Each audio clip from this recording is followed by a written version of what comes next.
Welcome to Screw the Commute, the entrepreneurial podcast dedicated to getting you out of the car and into the money. With your host, lifelong entrepreneur and multimillionaire, Tom Antion. Hey everybody, it's Tom here. Welcome to Screw the Commute, episode number 24. And we've got a very unique businessman here and a very unique business I'm going to tell you about here in a minute.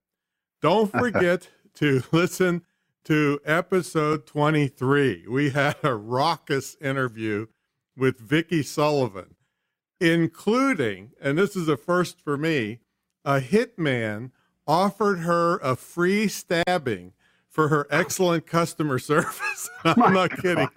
that was absolutely true. Oh, gosh. So our sponsor today is How to Automate Your Business ebook. Some of the techniques in this book, we tried to figure it out, have saved me something like literally 7 million keystrokes in just typing emails alone over the years. There's tons of other tips in this book that I use to handle as many as 150,000 subscribers and run my entire business with one part-time temp person. The only time I started adding employees was when my accountant called me up and said, "Hey, Tom, you got too much retained earnings." And I'm like, "What?" I said, "What does that mean?" He said, "Well, you're going to have to pay more tax." And I'm like, are you kidding me? I'm keeping my nose clean. I'm not buying boats and airplanes and hookers and everything else, and I got to pay more taxes. He said, "Yep, that's what it is." So that's when I started hiring people, because I'd rather pay for jobs, not bombs. Mm-hmm. So anyway, this ebook shows you how to automate your business and handle lots of people, bring in more money. And I'll tell you a little bit more about it later.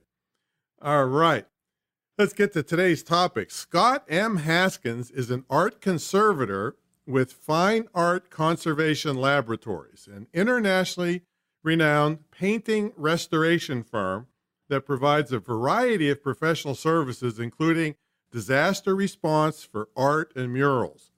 He is also the author of the Save Your Stuff series, of which 10,000 copies have been distributed to help people save their stuff at home. Scott's been working with me since 2008, and I'm really proud of the great things he's done. So, Scott, are you ready to screw? I'm always ready to screw. The Commute. And that's not my wife's name. That's right. It isn't Commute. So tell everybody what you do. Well, as you said, we do restoration of paintings, but there's a lot more to it than that. There are many different services that we provide. But generally speaking, we restore paintings that might be sold at auction or with dealers. If you had a rip in a painting that was your great-grandmother, we can make that disappear. But we also work on murals in public places and in historic buildings, and just a variety. If it has paint on it and it needs restoration, stabilizing, preservation, then we do that work. We do that work for private people. We do it for governments. We do it for the trade. So but like I said, there's a lot more to it than that. Well, how does one get into a field like that? How did you get into it? When I was a kid, I always was interested in science and was interested in the arts, but I never knew till I got through to the end of my bachelor's degree that you could blend the two. And my department chairman said, "Well, why don't you go into art conservation?" And I said, "Well, what's that?" He says, "Well, it's the application of science to the preservation of art." So I ended up going to Italy for my master's degree program and loved that experience, spent several years over there. And that's how I got into the field. Wow. I didn't know that they had courses and things on that. So Have you ever found a painting that somebody thought was real and wasn't? Oh my gosh, yeah, that's like a constant part of our diet around here. Hope you get paid before you tell them. That is actually a problem sometimes. Right. But people. I could keep you here all day long with stories about wannabe paintings, and every once in a while, I've got lots and lots of stories about something picked up at a garage sale. That was real, huh? was real, yeah. Oh, And wow. or that people just didn't know what was going on. A really quick one, there was some folks about 2 hours from here that put their mother into an assisted living situation. Mm-hmm. She was on her way out. They were going through the house and found a painting in a closet in the house that was not on the wall. It was stuffed in the closet. They said, well, they told their mom, she was still coherent. Well, what the heck is this doing in the closet? She says, oh, I dug that out of the trash decades ago. I never liked it. Just throw it away. Nobody wanted it. So before they threw it away, they called me. We brought it into the lab, looked at the signature underneath our microscope, and we were able to decipher the squiggle, and it was de la Mayeur. Well, nobody's ever heard of de la Mayeur as an artist. But we found out that there is a guy in Amsterdam who wrote a coffee table book about this artist who lived back in the 20s and the 30s. And Christie sold the painting at an auction in Hong Kong a couple of months later for $1.4 million. Oh, my goodness. It's good to visit your moms once in a while. That was the totality of their inheritance too. So they hit the lottery. Good for them.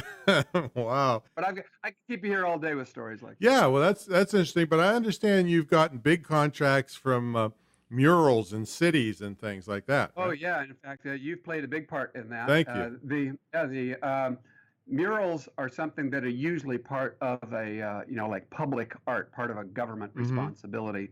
And I have worked on murals since day one. In fact, the very first week that I went to school in Italy, and I was still kind of wondering if this is the field I want to go into, they put me on scaffolding in a monastery that was built in the year 800. Oh. It had been abandoned and then converted to this very high-level scientific school.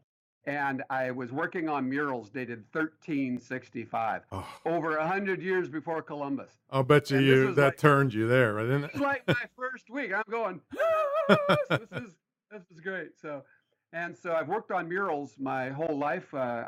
In fact, one of the other services that we provide is that of being an expert witness for the legal system. Oh, yeah. The courts. They were taking my deposition here a little while ago. And the other attorney was, being kind of smart aleck, says, well, how many actual murals have you worked on? I said, well, here, let me count. I didn't actually know. And I went on I've got all the jobs written down on a consultation, on a resume type of thing. Mm-hmm. And I counted up 360 mural projects. And that shut him up. My wife kind of says, will that do for you? Will that qualify me to be an expert? Oh, that's actually a good point. For our screwballs on here is if you have an expertise, it's another income source. You got paid for that, right? Oh, absolutely. I don't do anything for anybody if I don't get paid. Yeah, there you go. So, except for your wife, I guess. The golden rule. Yeah.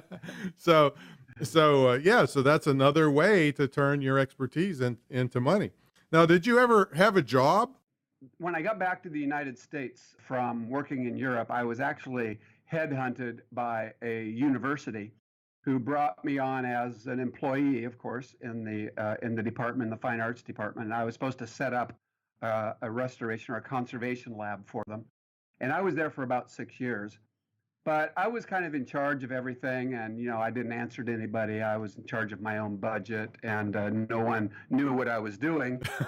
That's typical university. I was the only one there that was art conservator. Yeah, I loved the environment of the university, but as soon as I got out of the university environment, I got a call from the Greek Orthodox Church, the main Greek Orthodox Church in Los Angeles, that had water infiltration through the dome. And there had been dribbles down their murals, and they said, let's sign, we want to sign you as our art conservator to go. And I thought, you know what? I am going to keep all of the money from this project. That's I right. said, this is great. I love this. I have an entrepreneurial spirit. I love getting out there and working things out with people and seeing how business can be developed and utilize creativity and developing business ideas, which are all things that you can't do when you work for somebody else. So that was kind of your turning point then, the Greek Orthodox Church? Absolutely. Yeah, that was my aha moment. You know what's very crazy? This is the best situation for me, for sure. You know what's bizarre about that? Is you kindly give me a lot of credit for your success, and I appreciate that. But of course, let me tell let me tell them how you helped me. Well, yeah, but wait till I tell you this. I was baptized Greek Orthodox. That's what's bizarre about it. Well, thanks, Tom. You've helped me more than I know.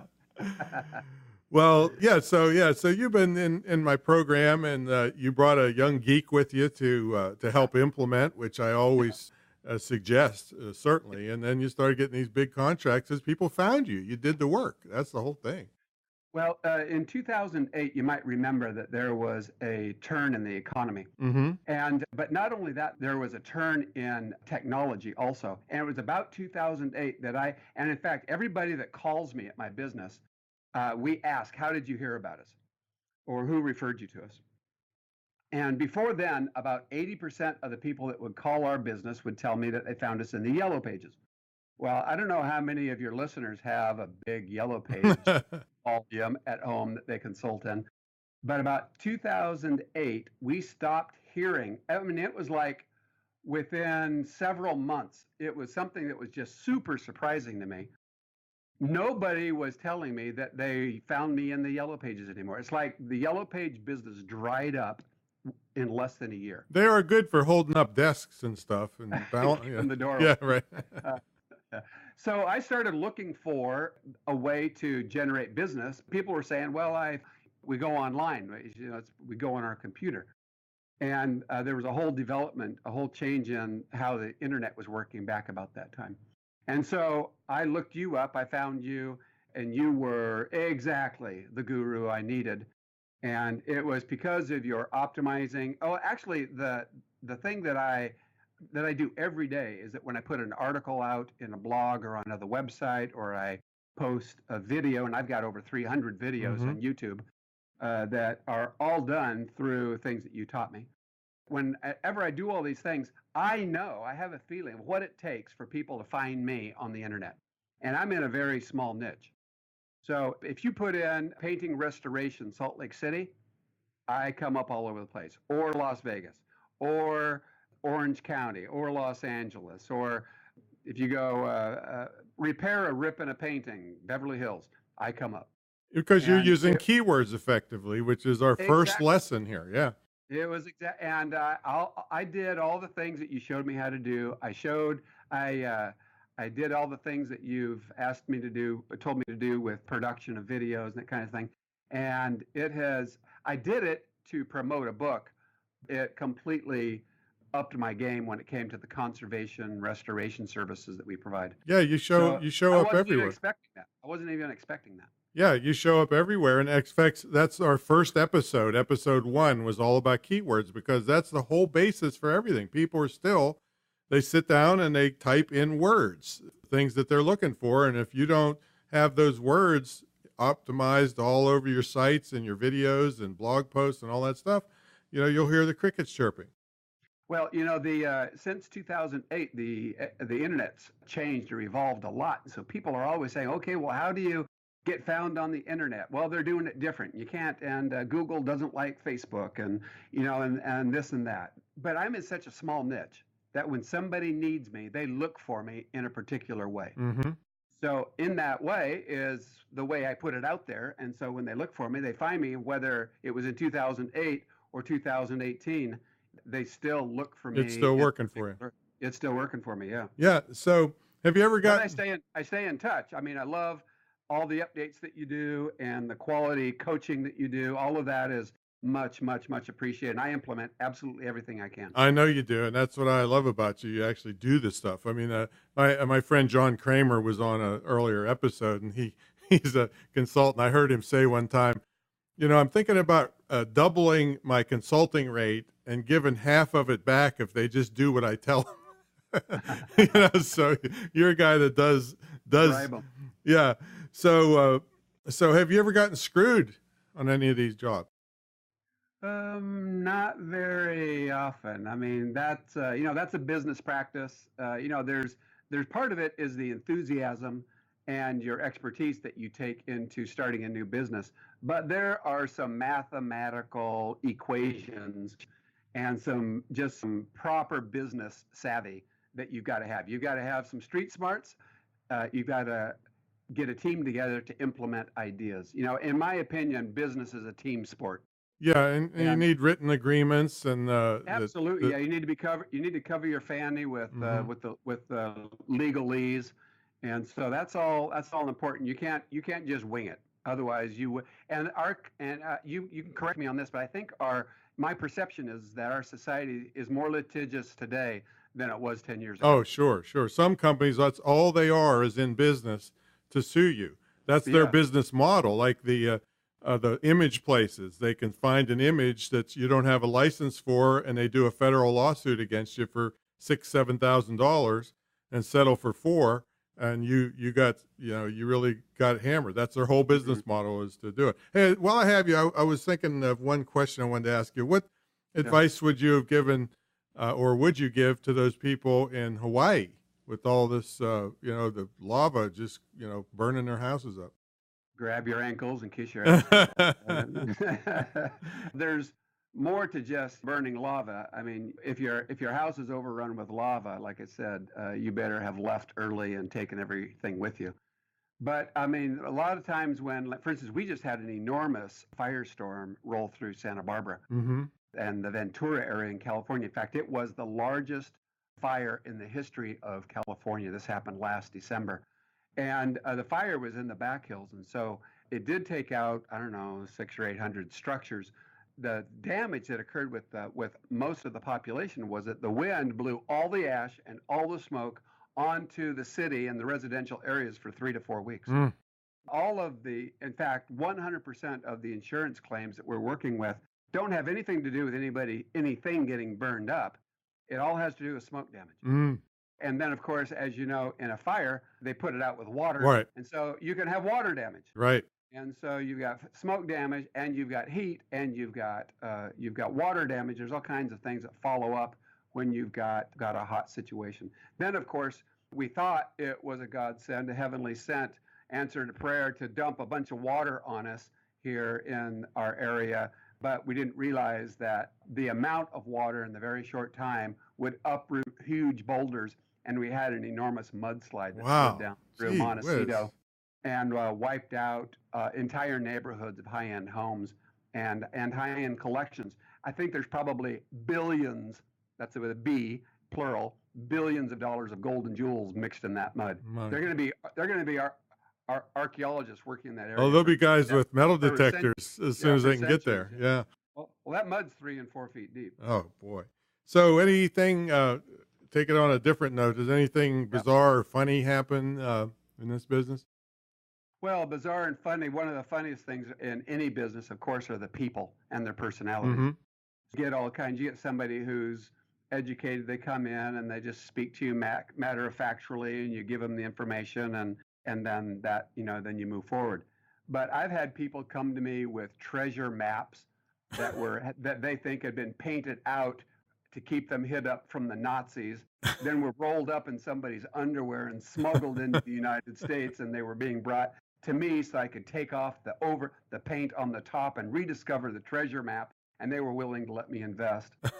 So you get ding dongs like that really have some interesting things, and you can't believe how elaborate some of these people's thought processes are. Like, someone will go out and take $50,000 and print up a whole book to legitimize a painting that's supposed to be authentic, but it wouldn't be authentic in a million years.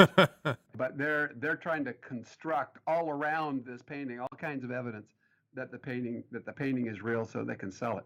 And I understand their motivation. I mean, a couple of months ago, I was asked to come and look at a secret painting in a bank vault, and it turned out to be a painting that had 3 separate appraisals of over $88 million for the painting. So I mean, we get involved with some really great stuff, but you also get involved with some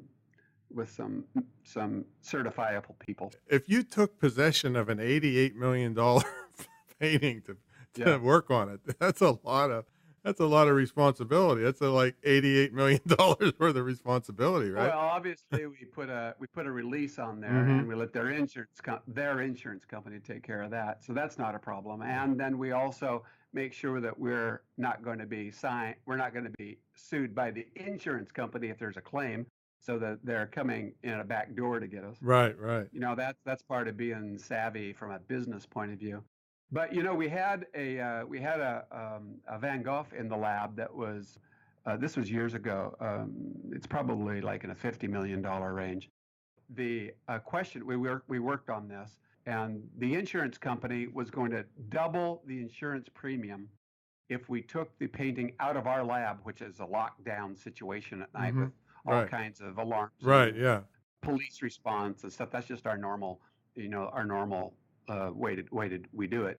But at night, if we were going to take it out of here and put it into a bank vault, they were going to charge us double. They were going to charge double the insurance rate because they felt that we were more secure, less risk of the painting keeping it with us. That's a pretty good deal. So what do you think, what's the best thing you like about working for yourself, and what's the worst thing? Possibly the thing that gives you most angst would be dealing with employees. You're always looking for those that blend well with your personality, and everybody's on the same page. They're going to be a good person, a good part of the team. I'm maybe overly sensitive about this right now because the last 3 office managers I've hired were Dr. Jekyll, Mr. Hyde. Oh, gee. Where you hire one person, they turn out to be completely different than the person you hired. That leaves you kind of feeling snake bit. So that's maybe the worst part of it. The worry is always cash flow. And cash flow is king, but if you set your business up correctly and watch your overhead, then that's less of an issue. But on the other hand, one thing that I love the most about being in business for myself is cash flow. Yes, exactly, right, because you hit it. It's all yours, like from the church. There you go. It's a religious experience. So what can people do to buy something off you? Heck, I mean, they should definitely get the Save Your Stuff book for sure. Well, I'm gonna. What else you got? I'm gonna do one better than that. Right now, I recently did, and this was a result from you. I don't think you know that I did this, but I put together what I call a multimedia ebook, and I haven't printed the book, but it's about 210 or 20 pages. But throughout the book, there are all kinds of live links and videos. There's like 35 embedded videos into this book, so instructional videos, so that as you go through the ebook, there's lots of live entertainment going on. I wrote the book. It's called Collection Care Tips. You can find it at collectioncaretips.com. And we'll put that in the show notes, everybody. Well, anyway, the genealogy industry glommed onto this book with both hands and just loved it. And so I offered it to the online genealogy industry as an added bonus or as a giveaway to their people. And I don't know if you know about the genealogy industry, but it is unbelievably gargantuan. I had this is from personal contact with the 5 biggest companies, and their accumulative or their combined email list is 500 million people. Wow. The top 5 companies. Wow. Now, I'm sure there's a lot of overlap, but still 500 million people. Right. That's just incredible. So I offered to these genealogy companies the opportunity to let their patrons download my book for free. And so that is still an offer that's running. And if you send your folks to collectioncaretips.com, and they just need to opt in, and then they can download this book for free, which I've had some people tell me they think is worth hundreds of dollars. And it'll teach them to what? Hollywood production. Yeah. Take care of things at home, better protect their items that are important to them. What do you do with brittle family documents? How do you take care of your photographs? You ever had a situation, Tom, where you were afraid of losing your family photos in a natural disaster? Yeah, I was freaking. I had to run out at Hurricane Isabel, it was Hurricane something else, and grabbing everything and throwing them in a bin and trying to get out of here. Yeah, I remember now. We were on the phone and I was telling you what to do, and then I had you send me some scans of them. No, I was at your house and I took pictures. You remember the hurricane hit just after I was at your house, right? And I had taken photographs of all your family pictures while I was there. And then after the hurricane hit, if they had been blown to Oz, I would have been able to send you a copy of them all dialed in and looking perfect, high resolution. You would have been able to reprint them. So there were several different things that I was teaching you to do that would have saved your fanny had your house been blown to Oz. Yeah, and you know what's interesting? I determined, Scott, that I am definitely, and I have proof, I'm worth $79 because I was going through my mother's stuff the other day, and I found the bill from the hospital when I was born. 3 days in the hospital and delivering me $79. So I am at least worth $79, and I have proof. How much is that per pound? I don't know. Let's see, divided by 8. I mean, almost $10 a pound. Yeah, that's pretty good. Great. So give us that website again, and we'll put it in the show notes. CollectionCareTips.com. CollectionCareTips.com. All right, we need to take a brief break for our sponsor, which is How to Automate Your Business ebook, the 7-figure guide to getting and handling lots of customers without pulling your hair out.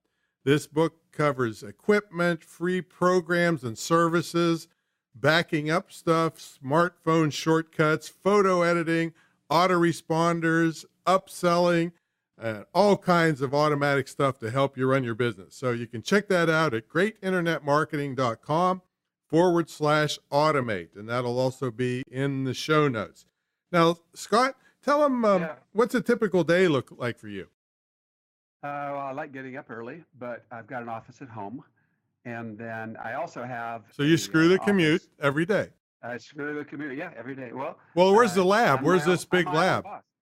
Yeah, it's if you have to commute all the way across Santa Barbara, it takes you about 20 minutes. Okay.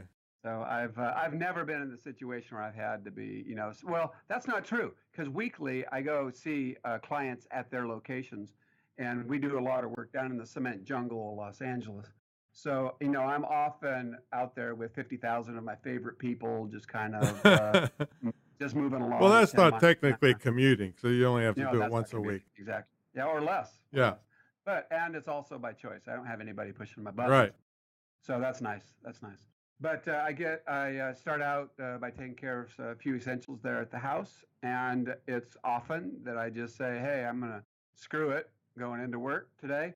Call up, we stay in touch with everybody electronically or by phone, and I stay home and take care of whatever. Just call Dr. Jekyll or Mr. Hyde and tell them you're not coming in today. No, they're not invited to the party. I've got a new office manager. It's fantastic. That's good. So, and then what? I've always got, remote projects that we're proposing or we're following through on things. And so I've got plenty of things to do online. And I'm always working on an article or a video to put on. Like I said, I've got 300 videos on our YouTube channel, which is YouTube/bestartdoc. Okay, we'll put that in the show notes also. Yeah. Best Art. If you put youtube.com/bestartdoc, you'll see our channel. But the things that really keep me motivated, that keep me pushing along are, we've got some projects like we're trying to promote better our series of books on Save Your Stuff.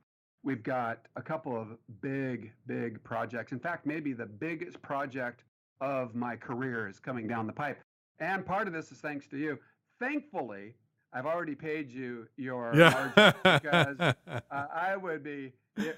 you'd be get rich just off of all the business that I've generated. Sorry, I got my fair share. Good. Well, anyway, we got a call a couple of months ago. We got a call from a couple of months ago, the National Air and Space Museum in Washington, D.C. And I mean, I don't know. Have you ever been in that museum? Yeah, of course. It is. I used to live in D.C.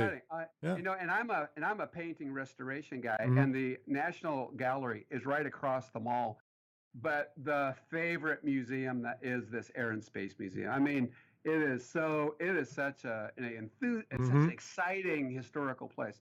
And what's really funny is usually when you hear museum people talk about their artifacts, they're talking about a little bowl or maybe somebody's bones or, somebody like an artifact they found. Well, in this museum, an artifact is a 90-foot rocket. Right. And yeah, it's just like an artifact is like the original plane the Wright brothers flew or something. I mean, it's just like it puts a smile on my face to hear them talk about their collection. But in the museum, there are 5 gargantuan murals that need to be moved because they're going to be going through a renovation. And they called me because I was in the system as a pre-approved expert. Oh, I'm thrilled, man. And that's only happened because I've known how to get myself out there online, which is all started with you. That is really, really great. One question I wanted to ask you, and this probably flows off of this one too. Let's say you get a mural in Toledo, Ohio. You have to go there and live there for a week or 2 weeks or a month or what? Well, I don't call it living there. I call it a visit. Visit, right. Yeah, and I was in Houston last week looking at stuff that was damaged in the last hurricane.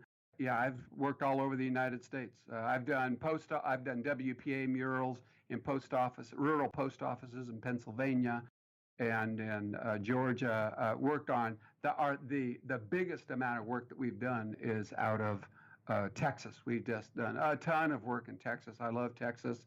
And Tex-Mex, and and all that kind of stuff. But you demand when it comes to this. I'm telling you. Yeah, we've done great work. Yeah, it's just like all over the place. Done a lot of work in Utah. Worked on murals in the Hawaiian Islands. Heck, if you've got a mural in Dubai or Hong Kong, let's go. Let's go. There you go. So you got any closing words for all the screwballs thinking, man, I love that kind of life. I want to get out there and start my own business. Well, there's 2 components to it, as we've already talked about. One is your passion, and I tell you, there's nothing better than doing something that you love, but that is not all you need. Just because you love to do something, if you haven't got your head in the business side of life, then it ain't going to work. And like I said, I believe that that business is a team sport. But when it's flowing well, you get to, I count Tom as an important part of my business team and of my mastermind team, and I have other people that handle legal issues or accounting issues, and it's a great way to go. I love the creative opportunities that are before me, and if it's going to be, it's up to me. It's up to you.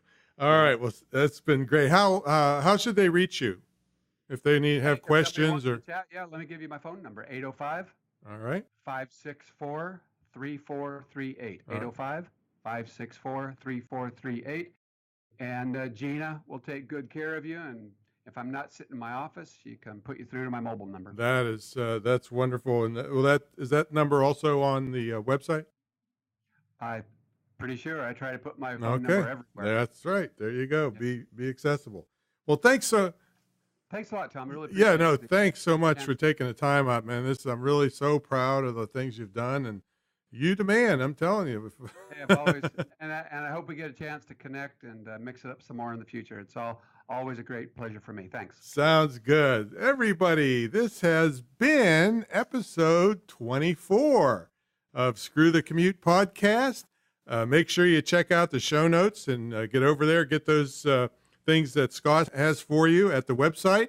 And give him a call if you have any interesting projects that you'd like him to be involved in. He's a really, really great guy. That's the only kind of people you're going to hear on this show are good, solid people, and he's certainly at the top of the list. Of course, he's only on number 24. He's not number 1. But, yeah, I was wondering about that. How come I wasn't number 1? I couldn't get a hold of you. You were working on murals. Yeah. So anyway, catch you on the next episode, everybody. See you later.